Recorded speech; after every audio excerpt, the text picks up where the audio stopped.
To make cultured butter, there are just a few ingredients, but the important thing to remember is we need a high-fat cream such as a heavy whipping cream. You'll also need live cultured buttermilk, which can be hard to find, but once you've made this once, you'll always have this on hand. If you can't find it, you're going to want to use a whole fat Greek yogurt. Just make sure that it states on the label that it has live cultures in it.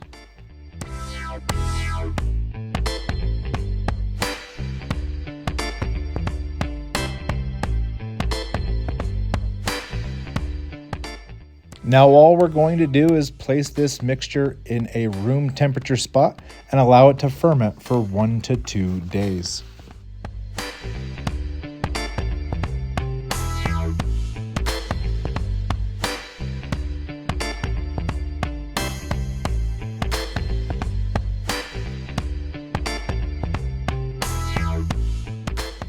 Now after this is done doing its thing, we want to chill this in our refrigerator for at least 1 hour.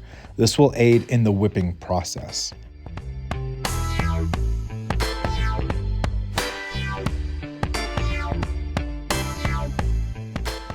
Using the whisk attachment of our mixer, we want to whip this mixture into a whipped cream.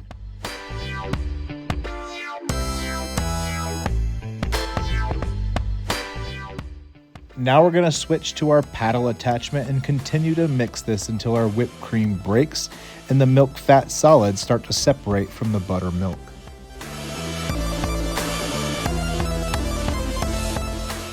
Traditional butter is made by churning butter until it forms a solid butter, while cultured butter follows a different process altogether.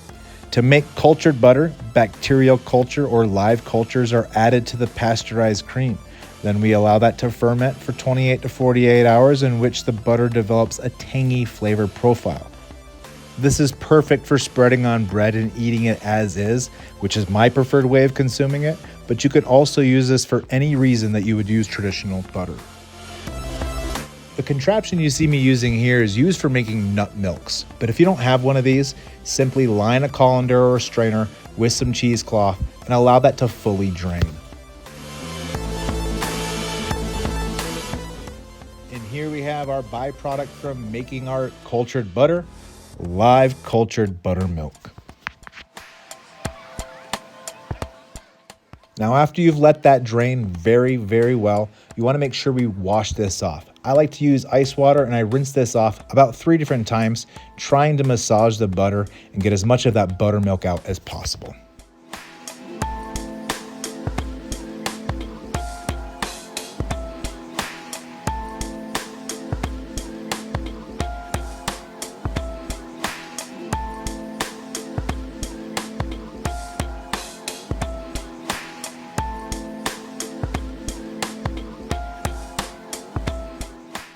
Now, if you want salted cultured butter, simply weigh your butter and then multiply that by 2% to see how much salt you'll need to add. Now on to shaping our butter. Now you would want to use these wooden spatulas to help shape your butter, but our butter is too cold. So I'm going to use my hands here to work in this salt a little bit at a time until my butter is warm enough and soft enough to be shaped with these wooden spatulas.